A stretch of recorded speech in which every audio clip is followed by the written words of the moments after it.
كتاب الله وخير الهدي هدي محمد صلى الله عليه وسلم وشر الأمور محدثاتها وكل محدثة بدعة وكل بدعة ضلالة وكل ضلالة في النار. فأعوذ بالله السميع العليم من الشيطان الرجيم. بسم الله الرحمن الرحيم. إنما المؤمنون إخوة فأصلحوا بين أخويكم. وقال النبي صلى الله عليه وسلم المسلم أخو المسلم.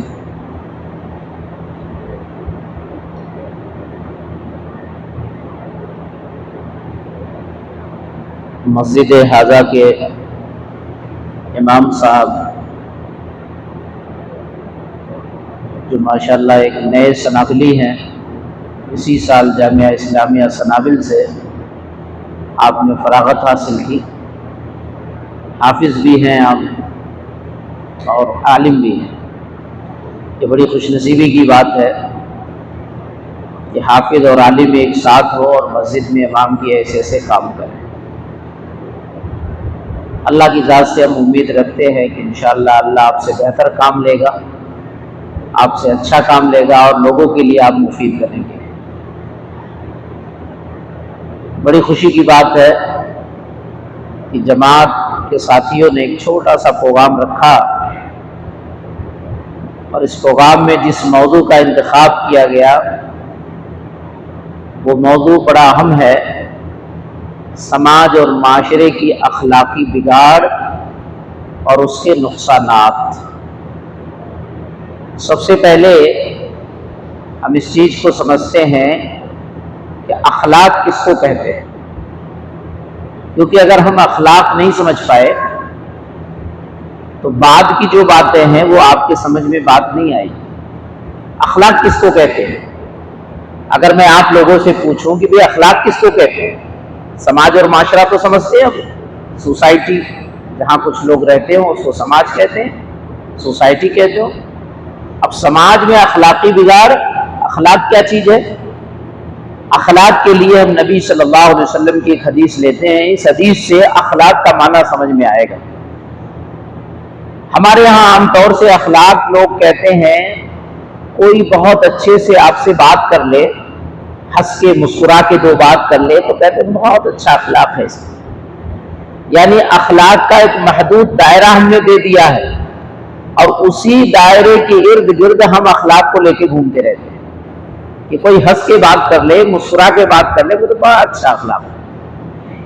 حالانکہ شریعت میں اخلاق اتنی چھوٹی چیز نہیں ہے جس طرح ہم نے محدود کر دیا ہے۔ اخلاق کیا ہے؟ دیکھو، اللہ کے نبی صلی اللہ علیہ وسلم کی حدیث ہم دیکھتے ہیں۔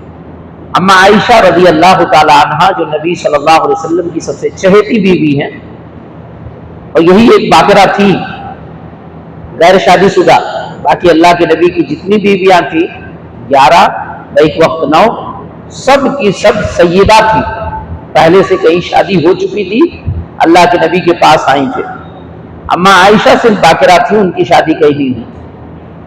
اما عائشہ بہت ذہین و فطین تھی، فتویٰ کا کام کرتی تھی۔ ان کے پاس ایک صاحب آئے، کہا آپ اللہ کے نبی صلی اللہ علیہ وسلم کے اخلاق کے بارے میں بتائیے کہ نبی صلی اللہ علیہ وسلم کے اخلاق کیسے تھے، آپ نبی کی بیوی ہیں، آپ سے بہتر کوئی نہیں بتائے گا۔ تو انہوں نے جواب کیا دیا، مسند احمد کے الفاظ ہیں، کانا خلقہ القرآن، بہت شارٹ اور سویٹ، مختصر اور جامع۔ کہاں کانا خلقہ القرآن، یہ جو قرآن ہے یہ مکمل قرآن نبی کا اخلاق ہے۔ اندازہ لگائیے، اخلاق کی تعریف دیکھیے کتنی جامع تعریف ہوئی۔ اخلاق کس کو کہتے ہیں؟ قرآن میں جو کچھ ہے مکمل قرآن یہ نبی کا اخلاق ہے۔ یہاں اخلاق کی تعریف سمجھ میں آئی کہ اخلاق کا مطلب ہے شریعت نے جن چیزوں کا حکم دیا ہے کرنے کا اسے کر لیا جائے، شریعت نے جن چیزوں سے روک دیا ہے اس سے رک جایا جائے. قرآن نے جو بتایا ہے یہ صحیح ہے. نبی صلی اللہ علیہ وسلم نے تشریح کر کے ثابت کر دیا کہ یہی چیز کتاب و سنت سے ثابت ہے, یہی دین اور شریعت ہے. اسی کو اپنانے کا نام اخلاق ہے, کیریکٹر ہے. کتاب و سنت پر عمل کرنا کمپلیٹ, اسی کو اچھے اخلاق کے نام سے ہم جانتے ہیں. اس لیے سورہ قلم جب آپ پڑھیں گے, اللہ نے سورہ قلم میں نبی صلی اللہ علیہ وسلم کو اخلاق کا سب سے بڑا سرٹیفکیٹ عطا کیا. وَإِنَّكَ لَعَلَىٰ خُلُقٍ عَظِيمٍ. اللہ کے نبی صلی اللہ علیہ وسلم آپ اخلاق کے سب سے اونچے چوٹی پر قائم ہیں. خلق عظیم, آپ سے بہتر اخلاق کسی کا نہیں. اما عائشہ نے کیا کہا؟ قرآن نبی کے اخلاق, اور قرآن کیا کہہ رہا ہے؟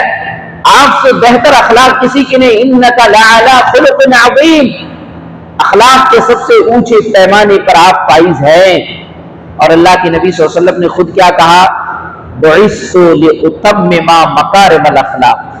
لوگوں, اللہ نے مجھے اس لیے بھیجا, دنیا میں آیا ہوں اس لیے کہ جو اخلاقی کمزوری ہے لوگوں میں, بگاڑ ہے, فساد ہے, اس بگاڑ فساد کو ختم کر کے میں اچھے اخلاق کو لوگوں میں قائم کر دوں. پتا چلا اخلاق کیا ہے. کتاب و سنت میں جو چیزیں موجود ہیں کرنے کا کیا جائے, منع کرنے کا رک جایا جائے, اسی کو اچھا اخلاق کہتے ہیں. ہمارے سماج اور معاشرے نے جو اخلاق کا نام دیا ہے کہ نہ قرآن ان کے پاس, نہ حدیث ان کے پاس, نہ فہم سلف ان کے پاس, صحابہ کا فہم نہیں, نبی سے ہٹ کر کے کسی امام کو کھڑا کر دیا, صحابہ کے فہم کو چھوڑ کر کسی خاص فقہ پہ چلے گئے, لوگوں سے مسکرا کے ہنس کے بات کر لیا, وہ سمجھتے ہیں بہت اچھے اخلاق کے آدمی. یہ اچھا اخلاق والا کبھی نہیں ہو سکتا ہے. اس کو اچھے اخلاق والا کہتے ہی نہیں ہے. قرآن کریم میں اخلاق کے تعلق سے جو سماجی اخلاق ہے, کیونکہ موضوع ہمارا ایک خاص پہلو ہے, اخلاق بہت سارے میں نے بتایا, لیکن موضوع کا ایک خاص پہلو ہے کہ معاشرے اور سماج کی اخلاقی بگاڑ, اس کے نقصانات. اگر ہم قرآن کریم سے تلاش کریں کہ سماج اور معاشرے کے وہ اخلاقی بگاڑ کیا ہے, اس کے نقصانات کیا ہیں, تو ہمیں قرآن کریم کی ایک مکمل سورہ ملتی ہے جس کو سورۃ الحجرات کے نام سے ہم جانتے ہیں. سورۃ الحجرات جو 49 نمبر کی یہ سورہ ہے. اگر آپ اس میں آیت نمبر 10, 11, 12, 13 چار آیتیں, 10, 11, 12, 13. آیت نمبر 10 میں بنیاد ہے, اور آیت نمبر 11 اور 12 میں اخلاقی پہلو کے بات کیے گئے ہیں, اور 13 میں پھر بنیادی بات بتائی گئی ہے. اس طرح چار آیتوں کو آپس میں جوڑ دیا گیا ہے. میں سمجھتا ہوں یہی چار آیتیں آج کے درس میں ہم اگر سمجھ لیتے ہیں تو انشاءاللہ اخلاقی جو گراوٹ ہے, جو نقصانات ہیں اخلاق کے معاشرے اور سماج میں, وہ ساری چیزیں ہمارے سامنے بالکل کھل کر کے آ جائیں گی.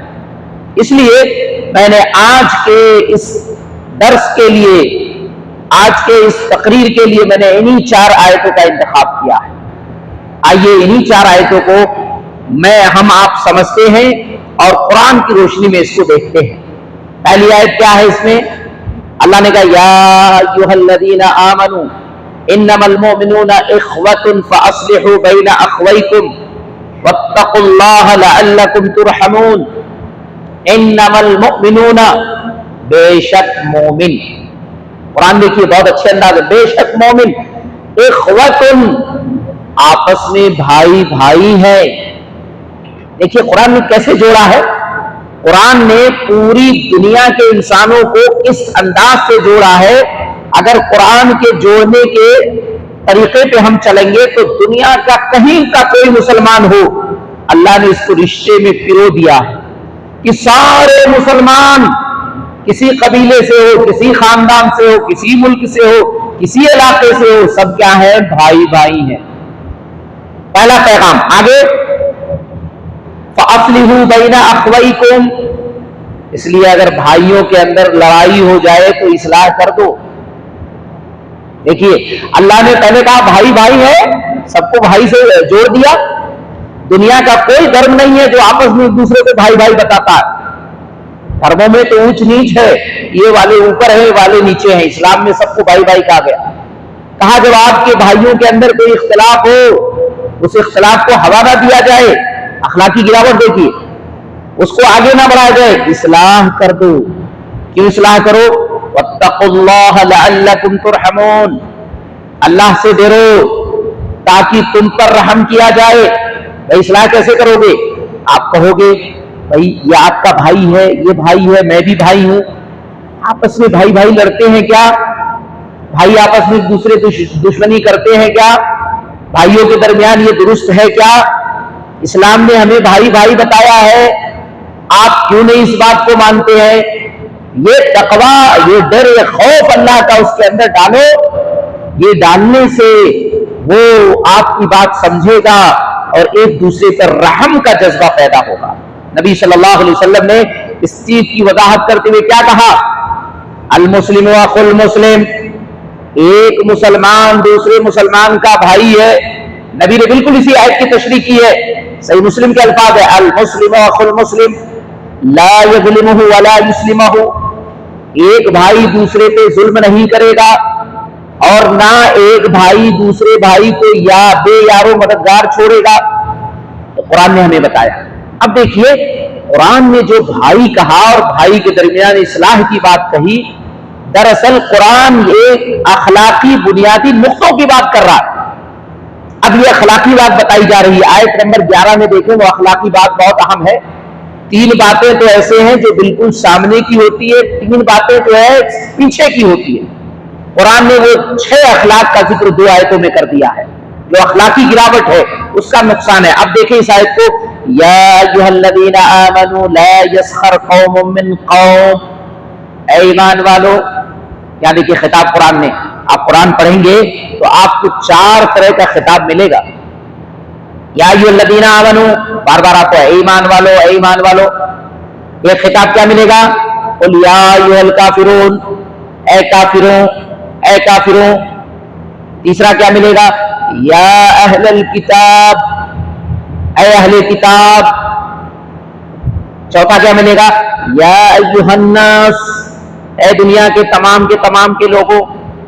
جہاں اللہ نے یا ایھا الناس کہا سب کو پیغام دیا گیا، جہاں یا اہل الکتاب کہا گیا وہ یہود و نصارہ کو خطاب کر کے اللہ نے پیغام دیا، اور جہاں یا ایھا الذین آمنوا وہاں ہم سب مراد ہے۔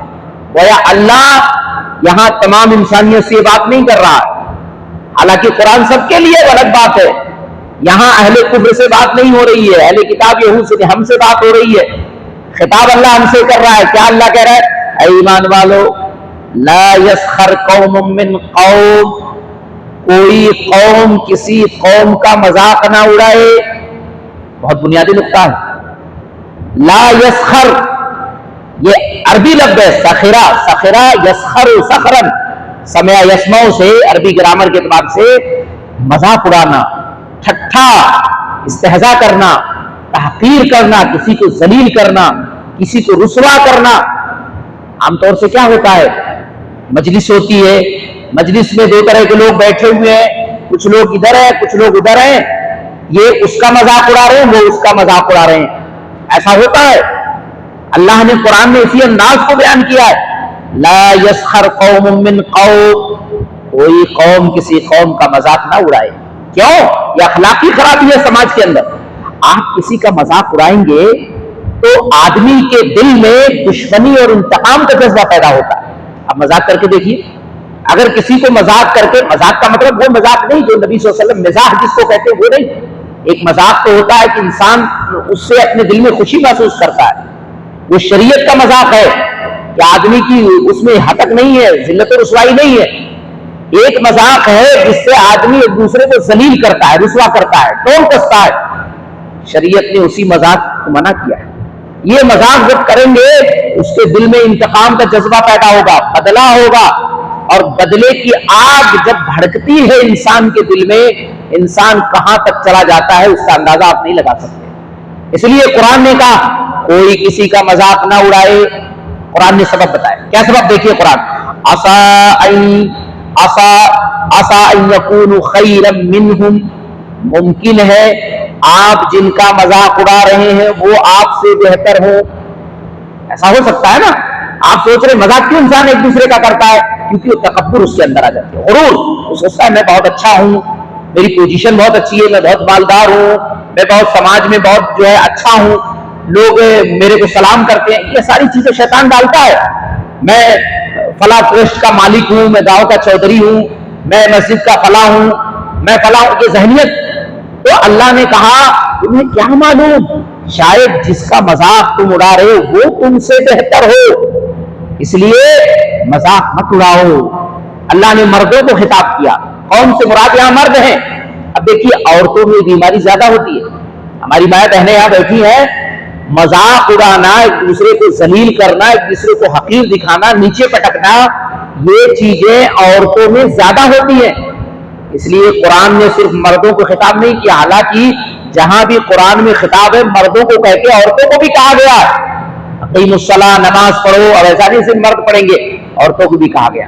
قرآن میں جہاں بھی ہے مرد کو خطاب کر کے عورتوں کو کہہ دیا گیا، لیکن یہاں اللہ نے دیکھیے مرد کے ساتھ ساتھ عورتوں کو خطاب کیا، کیا کہا؟ وَلَا نِسَاءٌ مِّن نِّسَاءٍ عَسَىٰ أَن يَكُنَّ خَيْرًا مِّنْهُنَّ، کہا اور نہ عورتیں دوسرے عورتوں کا مذاق اڑائیں۔ عورتوں میں بیماری زیادہ ہوتی ہے، اس لیے قرآن نے باقاعدہ عورتوں کا نام لیا ہے، کہا عورتیں دوسرے عورتوں کا مذاق نہ اڑائیں۔ نساء عربی میں عورت کو کہتے ہیں، اور قرآن میں ایک سورت ہے جس کو سورۃ النساء کہتے ہیں، مکمل سورت عورتوں کے بارے میں۔ قرآن میں کوئی سورت الرجال نہیں ہے، مردوں کی سورت کوئی نہیں ہے، لیکن سورۃ النساء ہے عورتوں کی سورت۔ معلوم ہے کہتے ہیں نا کہ عورتوں کا حق اسلام نے نہیں دیا ہے، یہ جھوٹ ہے، یہ دین نہ سمجھنے کی وجہ سے ہے۔ عورتوں کا حق اسلام نے اتنا دیا کہ مکمل ایک سورت کا نام سورۃ النساء عورتوں کی سورت ہے، سورۃ الرجال کہیں بھی نہیں ہے مردوں کی سورت۔ تو یہاں عورتوں کو خطاب کیا گیا، کوئی عورت کسی عورت کا مذاق نہ اڑائے، کیوں؟ عَسَىٰ يَكُنَّ خَيْرًا مِّنْهُنَّ، ممکن ہے جن عورتوں کا مذاق اڑایا جا رہا وہ تم سے بہتر ہو۔ ریزن، سبب، اللہ نے دیکھیں کتنے بہترین انداز میں اللہ نے قرآن میں سمجھایا ہے۔ کاش یہ قرآن ہم سمجھیں، اس کو پڑھیں اور ترجمے کے ساتھ پڑھیں، بہت ساری بات کلیئر ہوگی۔ اب دیکھیے ایک اخلاقی خرابی کہ ہمارے سماج میں، معاشرے میں ایک دوسرے کا مذاق اڑایا جاتا ہے، مرد مرد کا اڑاتے ہیں، عورت عورت کا۔ شریعت نے کہا یہ اخلاقی بگاڑ ہے، یہ سماجی اخلاقی گراوٹ ہے، بہت بڑا نقصان اس کا ہوگا سماج کے اندر۔ اگر یہ سوچ، یہ فکر ہمارے اندر ہے مذاق اڑانے کا، ہمارا معاشرہ، مسلم معاشرہ کبھی بھی ترقی کو نہیں پہنچ سکتا ہے، کبھی کامیاب نہیں ہو سکتے ہیں۔ جس گھر میں، جس قبیلے میں، جس خاندان میں، جس سماج میں، جس ملک میں اس طرح کی خرابی ہو گئی، قرآن کہتا ہے کہ وہ سماج، وہ معاشرہ کبھی ترقی نہیں کر پائے گا، نقصان ہی نقصان ہے۔ اللہ کے نبی نے تو یہاں تک فرمایا کہ اگر لا يدخل الجنت من کان فی قلبی مثقال ذرہ، اگر ذرہ برابر بھی کسی کے دل میں، کسی کے تئیں ہے حسد، بغض، نفرت، تو اللہ کے نبی نے کہا وہ جنت میں داخل نہیں ہوگا۔ ذرہ برابر، اندازہ لگائیے، ذرہ برابر۔ ایک صحابی نے کہا اللہ کے نبی صلی اللہ علیہ وسلم میرے پاس کپڑا ہے، میرے پاس جوتا ہے، اچھا کپڑا پہننا، اچھا جوتا پہننا، کیا یہ بھی غلط ہے، تکبر ہے، غرور ہے؟ اللہ کے نبی صلی اللہ علیہ وسلم نے کہا الکبر بطر الحق وغمط الناس، کہا اس کو تکبر نہیں کہتے، اللہ نے کپڑا اچھا دیا پہنو، جوتا آپ کے پاس اچھا ہے پہنو، ان اللہ جمیل یحب الجمال، اللہ تو خوبصورت ہے، خوبصورتی کو پسند کرتا ہے۔ الکبر بطر الحق وغمط الناس، تکبر کہتے ہیں حق کو چھپا لینا اور لوگوں کو کمتر سمجھنا۔ یہ جو مذاق کا معاملہ ہوتا ہے یہ اسی لیے ہوتا ہے کہ ہم سمجھتے ہیں بہت اچھے ہیں، بہت ہماری عزت ہے، بہت وقار ہے، اور سامنے والے کو ہم نیچا سمجھتے ہیں. تو نبی صلی اللہ علیہ وسلم نے کہا ایسے لوگ جنت میں داخل ہو گئے، رائی کے دانہ کے برابر بھی تکبر ہے ان کے دل میں. اس لیے پہلی اخلاقی گراوٹ ہے، اگر ہمارے اندر ہے تو اس چیز کو دور کریں. دوسرے نمبر پہ دیکھیے قرآن نے کیا کہا، وَلَا تَلْمِزُوا أَنفُسَكُمْ، اور اپنے نفس پر عیب نہ لگاؤ. تلمزوا لمزا یلمزوا ویل لکل ہمزۃ لمزہ، وہاں بھی آیا عیب لگانے والے، غیبت لگانے والوں کے لیے تباہی بربادی ہے. یا وہی لفظ وَلَا تَلْمِزُوا أَنفُسَكُمْ، اپنے آپ پر عیب نہ لگاؤ. اپنے آپ پر عیب لگانے کا مطلب ایک دوسرے کے عیب کو نکالنا ہے. قرآن نے کیوں کہا یہ اپنے آپ پر عیب نہ نکالو؟ لا تقتلوا انفسکم، قرآن کیا کہہ رہا ہے؟ اپنے آپ کو قتل مت کرو. کیوں؟ اگر آپ کسی کو برا کہو گے، کسی کو برا بلا کہو گے، تو کیا ہوگا؟ بدلے میں آپ بھی دودھ کے دھلے رہی ہیں، آپ کی 100 برائیاں ہیں، وہ بھی آپ کی برائیاں کرے گا، تو گویا کہ ہم نے اپنی برائی کی. اسی لیے قرآن نے کہا وَلَا تَلْمِزُوا أَنفُسَكُمْ، اپنے آپ پر عیب نہ لگاؤ. یعنی کسی کو آپ برا کہو گے، اس کے اندر کمیاں ہیں، خرابیاں ہیں، برائیاں ہیں. اللہ کے نبی نے کہا اللہ اس کے عیب کو ڈھانپے گا. کس کے؟ جو کسی مسلمان کے عیب کو دیکھے اور اس کو ڈھانپ لے. آپ عیب نہ نکالیں، اس کی کمی نہ نکالیں. اگر عیب اور کمی اس کی نکالنے میں آپ آئیں گے تو آپ کے اندر بھی عیب کمی ہے، وہ آپ کی عیب اور کمی نکالے گا. پھر کیا ہوگا؟ ہم خود مجرم بنیں گے، کیونکہ شروعات تو ہم نے کی تھی نا، ہم نے شروعات کی تھی نا. اس لیے قرآن کا انداز دیکھیے کتنا پیارا ہے. یہ اپنے آپ پر عیب نہ لگاؤ. کون اپنے آپ کو برا کہے گا؟ کوئی نہیں کہے گا. اللہ کے نبی نے ایک حدیث میں کہا اپنے ماں باپ کو گالی مت دو. صحابہ نے کہا اللہ کے نبی ماں باپ کو گالی کون دے گا؟ آپ نے کہا تم کسی کے ماں باپ کو برا بھلا کہو گے، بدلے میں وہ آپ کے ماں باپ کو برا بھلا کہے گا. گویا آپ نے شروعات کی، اس لیے مجرم آپ ہیں، آپ اپنے ماں باپ کو گالی دے رہے ہیں. یہ ہے قرآن کی اس آیت کا مفہوم کہ اپنے آپ پہ عیب مت لگاؤ. کسی کے اندر کوئی کمی ہے، کوئی عیب ہے، کوئی خرابی ہے، آپ تنہائی میں جا کے اس کو سمجھا سکتے ہیں، بتا سکتے ہیں. لیکن آپ سماج اور معاشرے میں جا کر کے اس پر کمی اور عیب لگائیں گے، کبھی نہیں سدھرنے والا ہے. کبھی سماج صحیح نہیں ہوگا، معاشرہ اس سے خراب ہوگا. مثلا ایک شخص شرابی ہے، جواری ہے، چور ہے، آپ سماج میں جاتے ہو شرابی ہے، وہ چور ہے، وہ آدمی بدنام ہوگا، کہے گا میں شرابی، سب جان گئے تو شراب سب کے سامنے لا کے پیے گا. ابھی جو اندر جا کے پی رہا تھا، چپکے سے پی رہا تھا، جب سماج میں آپ نے اس کو بدنام کر دیا، کہے گا سب تو جانتے ہی ہیں، اب تو اس 20 سڑک پہ لا کے میں شراب پیوں گا. آپ گویا کہ اپنے آپ پر عیب لگا رہے ہیں، آپ مجرم بن رہے ہیں. اس لیے شریعت نے یہ نقطہ بتایا ہے کہ خبردار اپنے آپ پر عیب نہ لگاؤ. آگے چلیں، وَلَا تَنَابَزُوا بِالْأَلْقَابِ، تیسری اخلاقی خرابی قرآن نے بیان کیا. وَلَا تَنَابَزُوا بِالْأَلْقَابِ، برے لقب کسی کو مت دو، برا نام کسی کو مت دو. یہ بھی اخلاقی خرابی ہے. آدمی کے چڑھ کے اعتبار سے ہمارے سماج میں بہت سارے نام نکالے جاتے ہیں. اللہ کے نبی صلی اللہ علیہ وسلم جب مدینے میں پہنچے ہیں، یہ مدنی سورہ ہے سورہ حجرات، مدینے میں پہنچے ہیں، مدینے میں یہ اخلاقی خرابی موجود تھی. ایک ایک آدمی کے 4 5 نام تھے، اور اس کے ذریعے سے اس کو چڑھایا جاتا تھا. ہمارے یہاں بھی چڑھ کے نام نکلتے ہیں، عورت کا، مردوں کا، آپس میں ہم جانتے ہیں ایک دوسرے کو، چڑھ کے ذریعے سے ایک دوسرے کو ہم نیچے بھی گراتے ہیں. قرآن نے کہا نہیں، ایک دوسرے کو برا لقب مت دو، برا لقب مت دو. آدمی اگر وہ ناپسند کرتا ہے، وہ کہتا ہے میرے کو نہ کہا جائے، اور آپ اس کو چڑھانے کے طور پر کہتے ہیں. کوئی آدمی لنگڑا ہے مثال کے طور پر، آپ کہتے ہیں لنگڑا، آدمی کو پسند نہیں ہے مجھے لنگڑا کہا جائے. قرآن نے کہا برا لقب مت دو. اللہ کا بنایا ہوا مخلوق ہے، اللہ نے پیدا کی. کوئی کالا ہے، اس کو آپ کالو کالو کہو اور اسے پسند نہ ہو. ایک ہوتا آدمی خود کالو اپنا نام رکھ دے، اس نام سے اس کو پکارا جائے، شریعت میں کوئی حد نہیں. لیکن ایک آدمی کو اس کے عیب کے طور پر، اس کو چڑھانے کے طور پر برا نام دیا جائے، قرآن نے کہا یہ درست نہیں ہے. برے القاب مت دو. ہمارے سماج میں چلتا ہے، جب ہمارے ہاں غیبتیں چلتی ہیں، برائیاں چلتی ہیں، خرابیاں چلتی ہیں، فوراً برا نام لے کے اس کا نام لیتے ہیں، وہ فلاں وہ فلاں وہ فلاں. قرآن نے کہا نہیں. کہا دیکھو، کہا بئس الاسم الفسوق بعد الایمان، کہا ایمان کے بعد برا نام دینا یہ فسق ہے، یہ گناہ ہے۔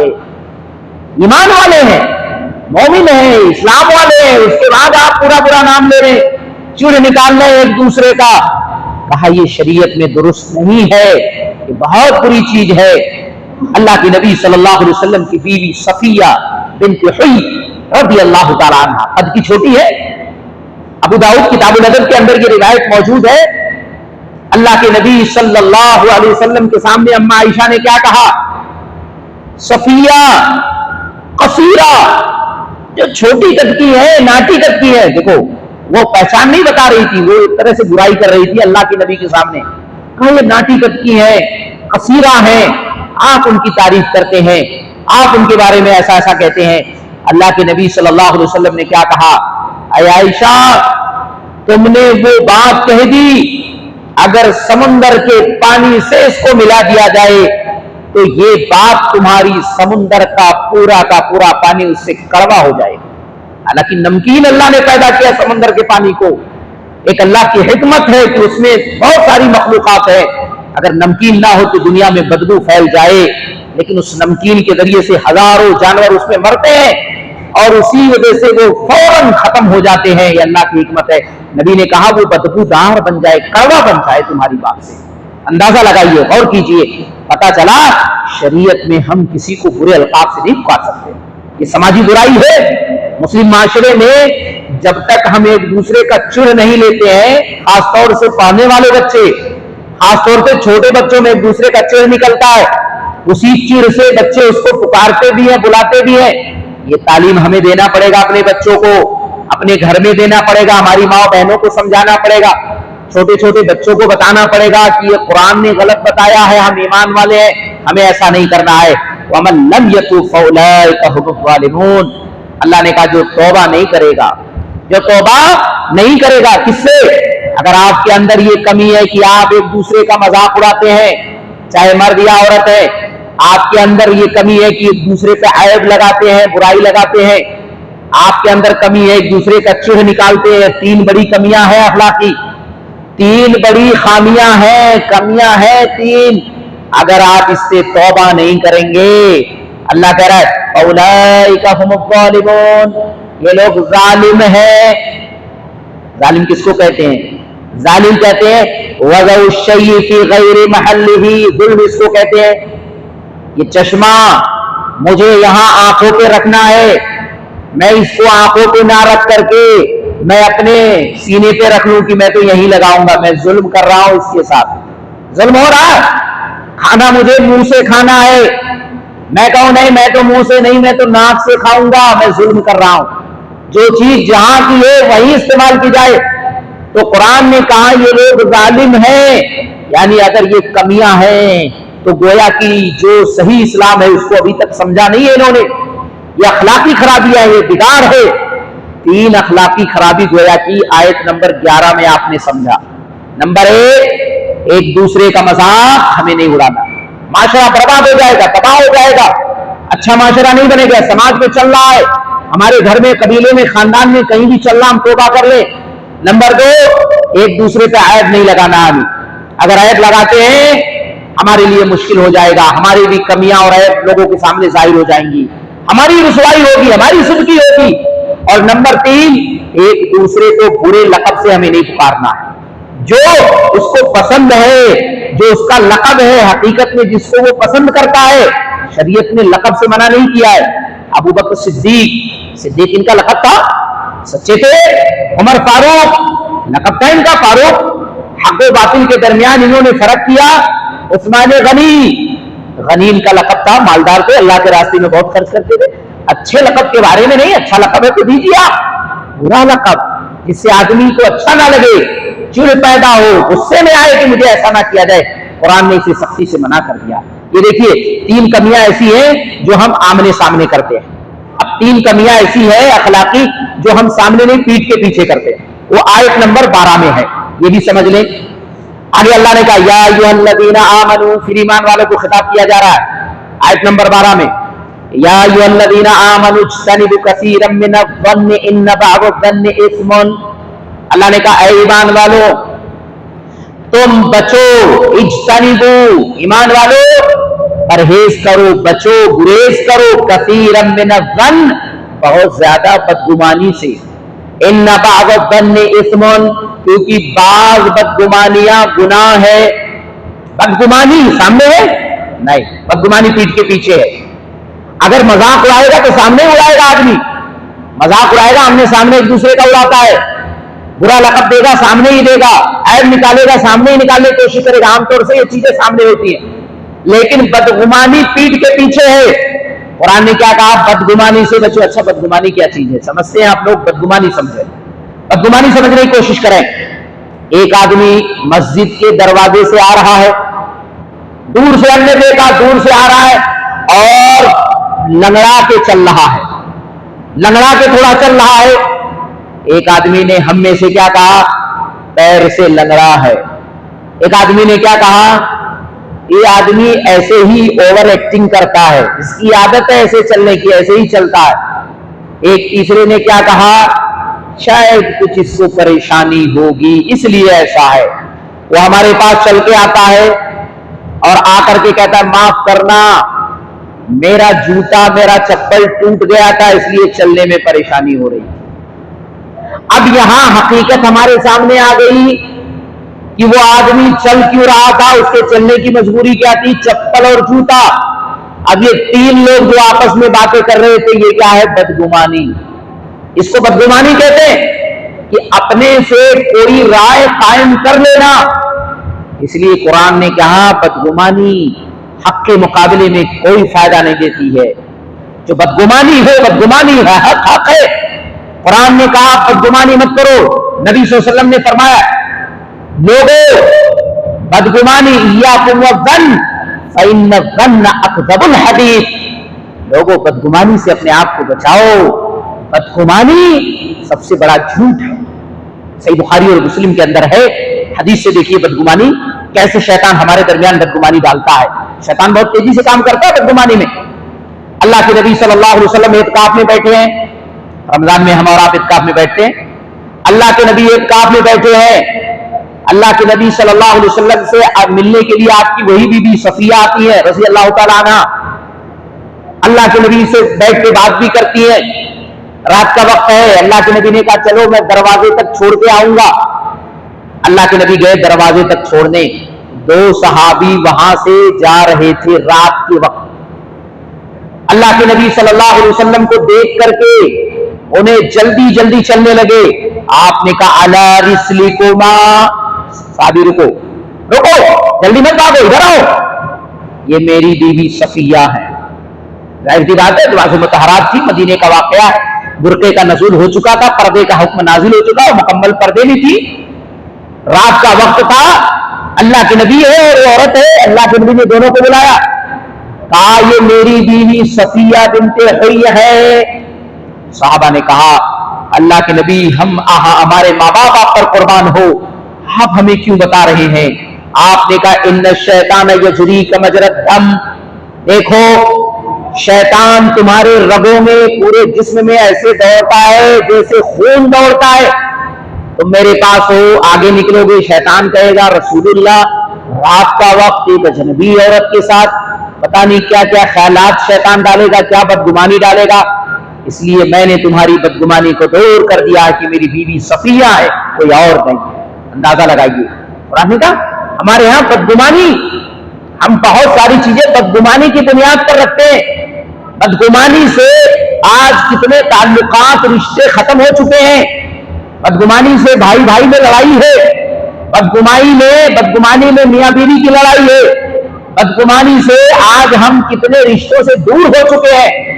شریعت نے کہا نہیں، بدگمانی سب سے بڑی جھوٹ ہے، بدگمانی یہ انسان کو گناہوں کی طرف لے جاتی ہے، اس لیے ہمیں بدگمانی نہیں، برا گمان نہیں، ہمیشہ اپنے سوچ کو پوزیٹو رکھیں، مثبت رکھیں، نگیٹو نہ رکھیں، منفی نہ رکھیں۔ کچھ لوگ اپنے سوچ کو ہمیشہ منفی غلط چیز کی طرف لے جاتے ہیں، پتہ چلتا ہے کبھی تو کامیابی ان کو مل جاتی ہے، اس لیے قرآن نے کہا کہ کبھی کامیابی تو مل جاتی ہے، کہ واقعی ایسا ہوتا ہے، لیکن اکثر یہ بدگمانی اسے گناہ ہی کی طرف لے کے جاتی ہے۔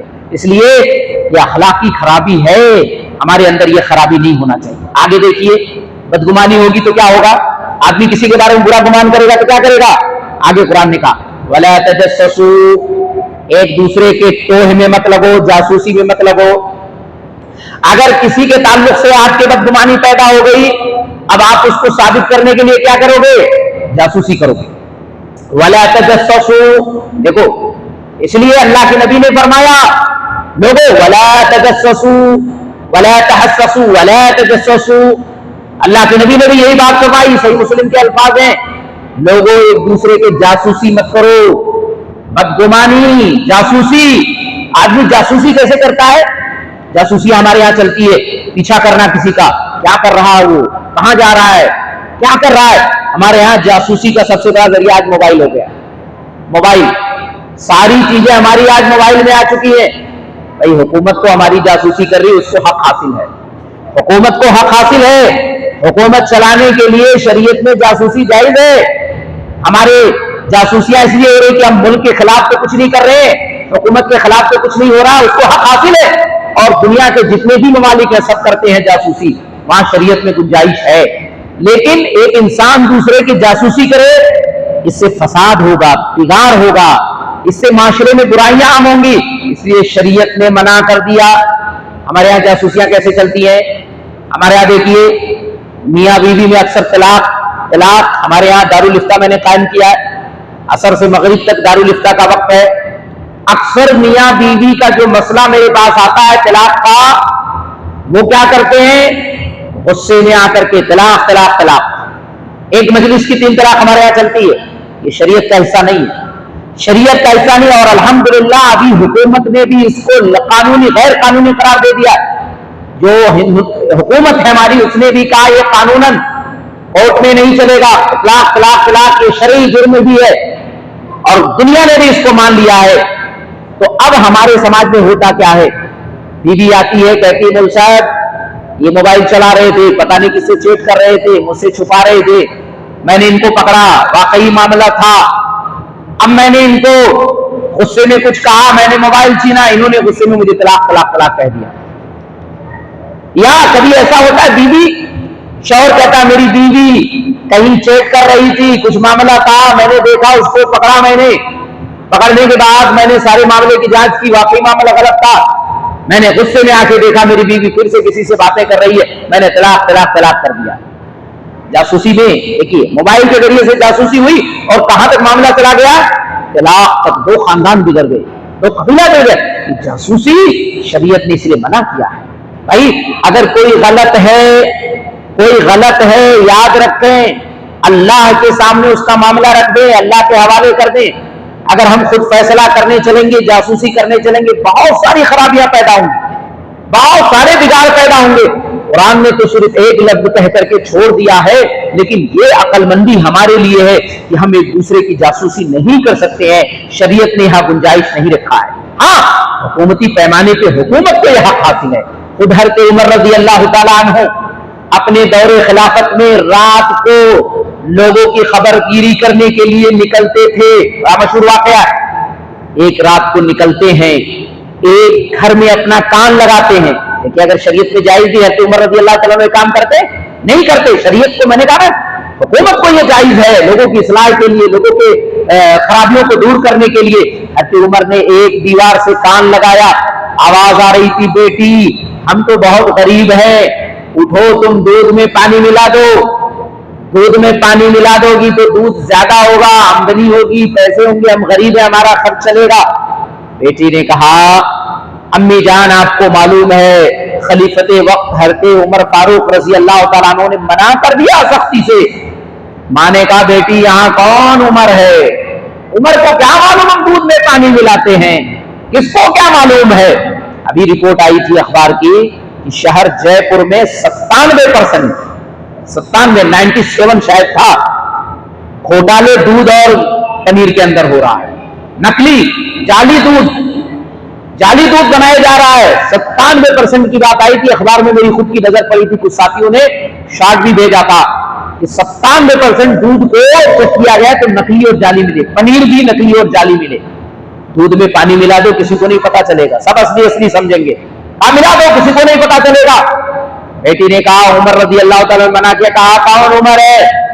کہا میری امی جان عمر تو نہیں ہے لیکن اللہ نے بھی منع کیا ہے. عمر جانے یا نہ جانے, دیکھے یا نہ جانے, اللہ تو جان رہا ہے, اللہ تو دیکھ رہا ہے, میں پانی نہیں ملا سکتی ہوں. عمر رضی اللہ تعالیٰ نے نشان لگا دیا اس گھر پہ. صبح اس عورت کو اس کی بیٹی کو بلایا گیا. اللہ اکبر. حضرت عمر نے دیکھا ایک نیک بچی ہے, صالح بچی ہے, اپنا بہو بنا لیا, اپنے ہی گھر اور پریوار میں رشتہ کر دیا, بچی کو لے لیا. یہ حضرت عمر رضی اللہ تعالیٰ عنہ کا واقعہ ہے. حکومت جاسوسی کر سکتی ہے, ہم اور آپ نہیں کر سکتے, شریعت نے منع کیا. آگے دیکھیے وَلَا يَغْتَبْ بَعْضُكُمْ بَعْضًا, یہ آخری نقطہ ہے اور یہ بہت اہم نقطہ ہے.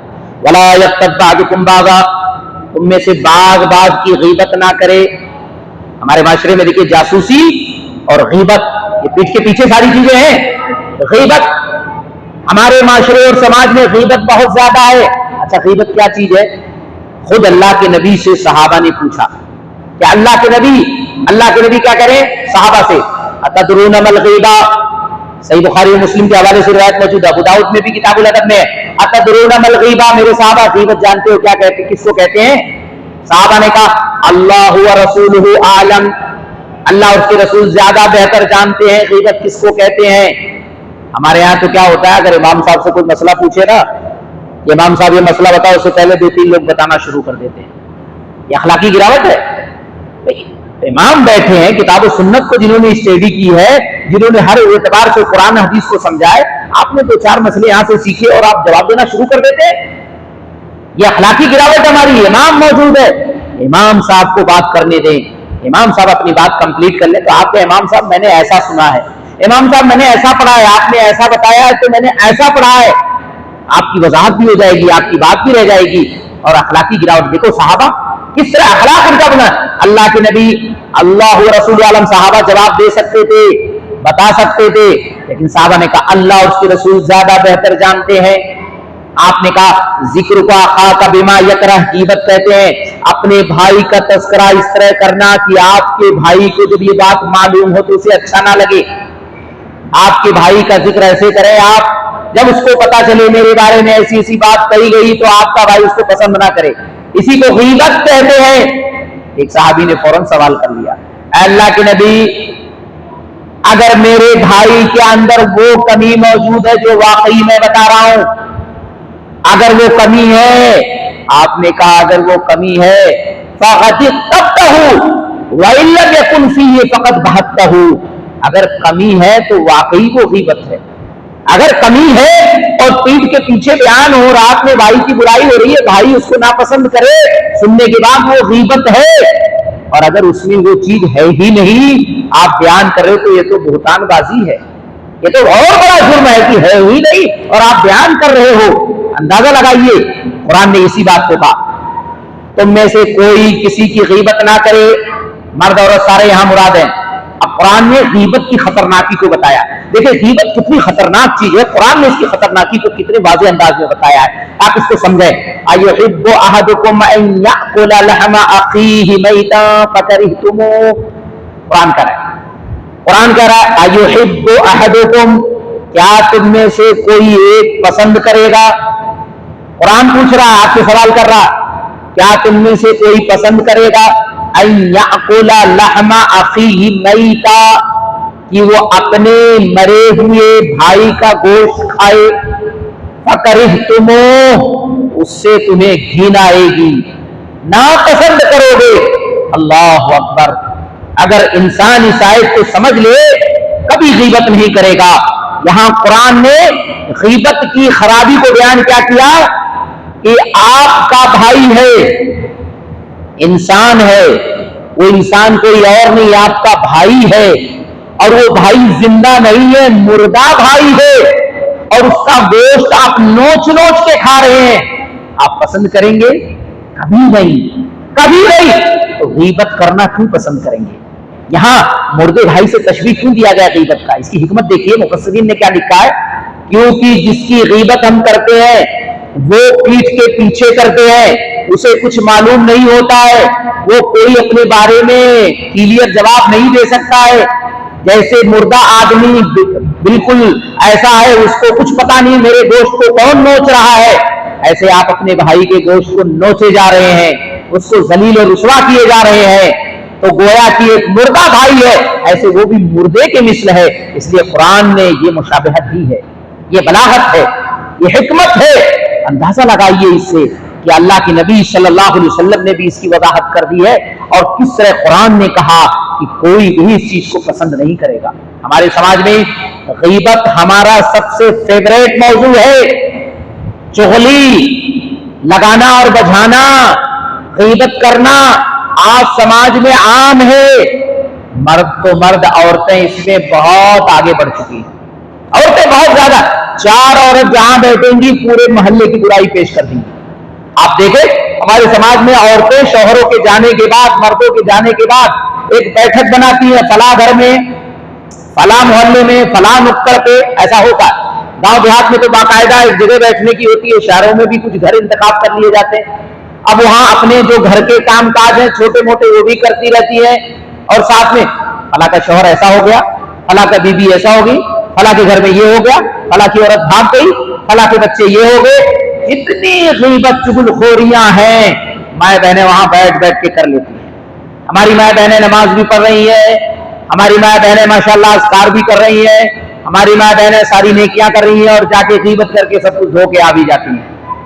لیکن نیکی کر دریا میں ڈال، یہ وہ اخلاقی خرابی ہے۔